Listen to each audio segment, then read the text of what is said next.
ये भयानक तस्वीरें दुनिया के इतिहास में हमेशा के लिए दर्ज हो गई, जब श्रीलंका के लोग, वहां की पब्लिक अपने राष्ट्रपति के घर पर कब्जा करने के लिए इतने बड़े लेवल पर पहुंच गए। देखिए, ऐसा लगता है जैसे राष्ट्रपति के विरोध में गुस्सा उतारने पूरा का पूरा देश ही सड़क पर आ गया हो। श्रीलंका के राष्ट्रपति के घर में बेकाबू भीड़ के आगे पुलिस भी बेबस नजर आई और जान बचाकर भागती दिखी। खुद राष्ट्रपति गोटबाया राजपक्षे भी इस भीड़ को देखकर भाग गए। देखिए कैसे राष्ट्रपति के स्विमिंग पूल में देश की पब्लिक कूद गई। ये तस्वीरें एक अच्छे खासे देश की बर्बादी की कहानी बयां करती है।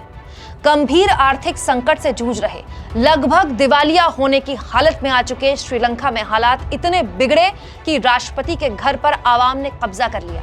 इस तस्वीर को लोगों के बीच राष्ट्रपति गोटबाया राजपक्षे के लिए गुस्से के तौर पर दुनिया भर में देखा जा रहा है। कुछ समय पहले जब भारी बवाल के बीच महिंद्रा राजपक्षे ने इस्तीफा दिया था तो उन्हें आगजनी और हिंसक प्रदर्शनकारियों से बचने के लिए परिवार सहित घर छोड़कर भागना पड़ा था, और अब राष्ट्रपति को घर छोड़कर भागना पड़ा। पुलिस ने इस भीड़ को रोकने के लिए हर जतन किए, हवा में फायरिंग की, आंसू गैस के गोले दागे, लेकिन इतनी भीड़ के आगे किसी का क्या ही जोर चलता।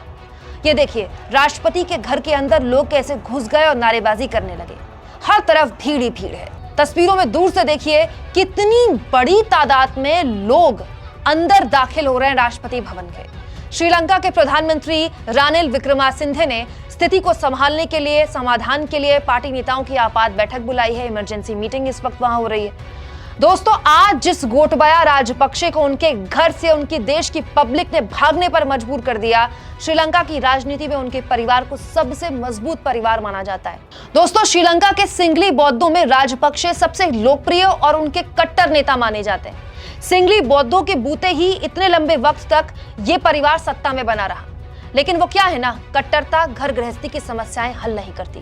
दोस्तों, कोरोना ने श्रीलंका को पूरी तरह से तबाह कर दिया, क्योंकि ये देश पूरी तरह से टूरिज्म पर निर्भर है। उसके बाद थोड़ी बहुत मदद चीन से भी मिली, लेकिन बुरा वक्त आया तो चीन ने भी साथ छोड़ दिया।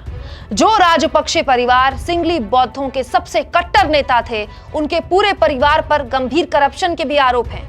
कहा जाने लगा कि देश के 70% से ज्यादा बजट पर राजपक्षे परिवार का ही कब्जा है। लेकिन आज वही लोग अपने नेता के खिलाफ सड़कों पर आ गए, जिनके बूते इस परिवार ने एक तरह से श्रीलंका की राजनीति में एक छत्र राज किया है। राष्ट्रपति तो भाग गए, लेकिन आज दिवालिया हो चुके इन लोगों के पास खाने और पीने को तक पैसे नहीं हैं, और वो सवाल लगातार तैर रहा है कि इतने लंबे वक्त तक एक नेता के पीछे खड़े होने के बाद हमको मिला क्या। दोस्तों, हमारा श्रीलंका मित्र देश है, और जाहिर तौर पर हमारे मित्र देश की तरफ से इस तरह से तस्वीरें आना हमें दुख पहुंचाने वाला है। आप श्रीलंका में मची इस तबाही के पीछे किस तरह की चीजों को वजह मानते हैं, कमेंट बॉक्स में लिखिएगा जरूर। और दोस्तों, हमारे फ्री जर्नलिज्म को आपके सपोर्ट की जरूरत है, जो केवल और केवल थैंक्स के ऑप्शन के जरिए ही बड़ी स्तर पर, बड़े लेवल पर आप हमें दे सकते हैं।